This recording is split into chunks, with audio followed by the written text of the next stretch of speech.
Murakaza neza kuri Unguka Ubumenyi Post. Uyu munsi tugiye kurebera hamwe igihugu gikize ku butunzi kamere ariko kikaba kigikomeza kuza mu bihugu bikennye ku isi. Niba ari ubwa mbere ugeze kuri iyi chaîne yacu, kanda subscribe kugira ngo ibiganiro tuzajya dukora uzajye ubibona mu ba mbere.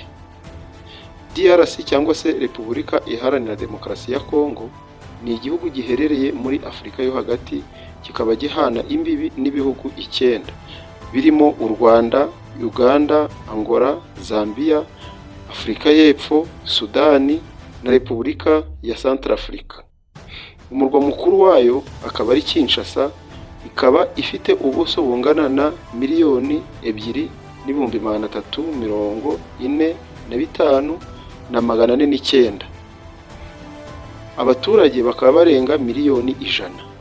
Iki gihugu kikaba ari icya kabiri mu bunini muri Afurika inyuma ya Algeria. Ikaba ifite abaturage barenga miliyoni 100 nk'uko twabivuze.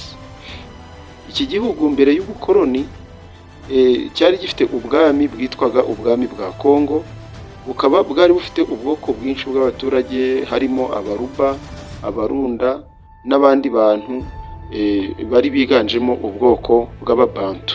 Bukaba bwarayobokaga n'umwami. Mu gihe cy'ubukoloni ahagana mu 1885, Repubulika Iharanira Demokarasi ya Kongo yabaye umutungo bwite wa Leopold wa kabiri, umwami w'Ububiligi. Bayita Congo Free State cyangwa se Congo Belge cyangwa se Congo Mbiligi. Abaturage muri icyo gihe barakandamijwe, bakorerwa iyicarubozo no gufatwa nk'inyamaswa. Bakaba barifashishwaga mu bucukuzi bw'amabuye no guhinga no gusarura ibiti bya raba cyangwa se kauchu. Noneho nyuma y'ubukoloni igihugu cyabonye ubwigenge mu 1960.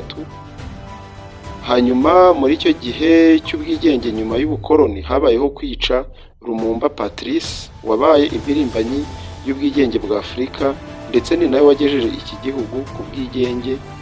Ndetse hicwa n'uwitwa Joseph Kasavubu, uwo nawe ari mu bantu bafatanyije na Patrice Lumumba kugeza igihugu ku bwigenge. Nyuma hishwe na Mobutu Sese Seko Ngbendu Kuku Zabanga, wabaye perezida wa w'icyo gihe cyitwaga Zaire. Habayeho n'intambara yiswe iya Zaire. Habaho intambara ebyiri, intambara ya mbere n'iya kabiri ya Kongo. Imitwe yitwaje intwaro kugeza uyu munsi yibasiye iki gihugu cya Kongo. Kugeza na n'ubu intambara iracyarimbanije mu burasirazuba bwa Kongo, aho ihanganye n'umutwe witwaje intwaro wa M23. Iyi M23 ikaba imaze gufata igice kinini cy'uburasirazuba bwa Kongo, ikaba yarafashe intwaro irwanira uburenganzira bw'abanyekongo bavuga Ikinyarwanda.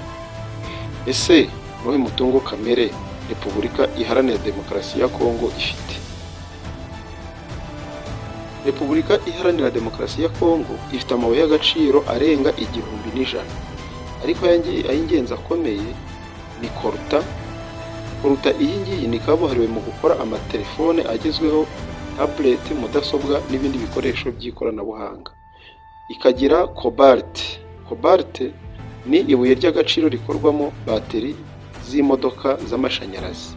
Andi mabuye ni diamant, zinc, copper cyangwa se cuivre, gold ariyo bita zahabu, tin ariyo irimo izi za gasegereti zikorwamo ibyuma, noneho manganese, uranium ndetse na silver. Aya ngaya niyo mabuye y'ingenzi.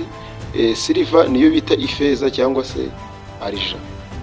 Aya mabuye akorwamo ibikoresho bitandukanye nk'uko twabivuze, ari byo smartphone, amalaptop, bateri z'amamodoka, hagakorwamo ndetse n'imodoka, ibisasu bikomeye za misile bikorwa muri uranium, insinga z'amashanyarazi n'ibindi. Ibihugu by'amahanga bifite inyungu mu bucukuzi bw'amabuye y'agaciro yo muri Kongo ni Ubushinwa, Leta Zunze Ubumwe za Amerika n'Ububiligi. Nubwo hari n'ibindi bihugu bifitemo inyungu, ariko ibi nibyo biza imbere. Repubulika Iharanira Demokarasi ya Kongo iza mu bihugu 5 ku isi bifite umutungo kamere ariko abaturage bayo barakena. Ibigo by'abanyamahanga nibyo bigenzura ubucukuzi bw'amabuye y'agaciro, aribyo twavuze haruguru, aribyo Ubushinwa, Ububiligi na Leta Zunze Ubumwe za Amerika. N'ibindi bihugu birimo, ariko ibi nibyo by'ingenzi cyane. Ibi bihugu bibona aya mabuye ku giciro gito cyane, ariko abaturage bo bakaguma bakennye. Nk'uko raporo za IMF na World Bank zibigaragaza, Repubulika Iharanira Demokarasi ya Kongo ni igihugu cya 7 gikennye ku isi, nyamara kikabarirwa mu bihugu 5 bya mbere ku isi bifite umutungo kamere utagira ingano. Ubukene bwa Repubulika Iharanira Demokarasi ya Kongo bwaturutse ku mateka mabi y'ubukoloni bwakandamizaga abaturage, aho abaturage bigishijwe ko bagomba kuba abakozi batagomba kubyaza umusaruro ubwenge, ubushobozi bwabo ndetse n'umutungo kamere wabo. Nyuma y'ubwigenge, ingoma ya Repubulika Iharanira Demokarasi ya Kongo yaranzwe no kugira abayobozi barimo Mobutu, waranzwe na ruswa no kwigwizaho umutungo, ndetse anakoresha umutungo w'igihugu mu nyungu ze bwite. Intambara za Kongo zarushijeho kubangamira iterambere rya Kongo guhera mu 1996.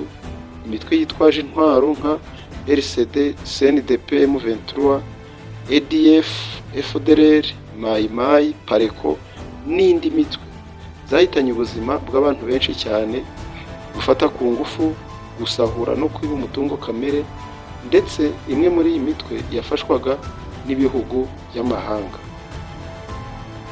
Ese ubundi ibi byose twavuga yuko ibindi bihugu bigomba kwigiraho iki? Niki ibindi bihugu bishobora kwigira kuri situwasiyo ya Kongo? Ibihugu ikintu cya mbere bigomba gukora ni ugushyiraho imiyoborere myiza ishingiye kuri demokarasi, kugira politiki ishingiye ku gukoresha umutungo kamere mu nyungu z'abaturage aho kujya mu nyungu z'amahanga, kubaka amahoro arambye, kuko iterambere ryose ridashobora kubaho igihugu kidatekanye, kwigisha abaturage uruhare rwabo mu miyoborere y'igihugu ndetse bagahabwa amahirwe angana ku nyungu z'igihugu cyabo.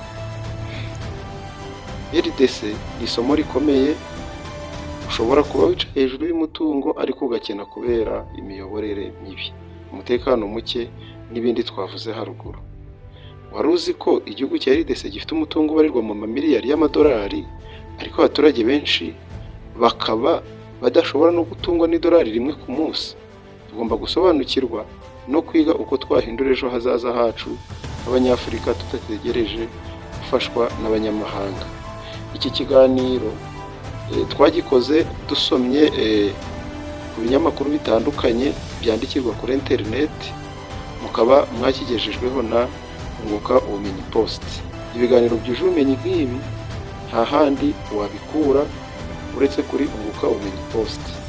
Niba iki kiganiro hari ikintu wungukiyemo, kanda subscribe, ukande like, ujye muri comment uduhe igitekerezo kugira ngo ukomeze wunguke ubumenyi nk'ubu. God bless.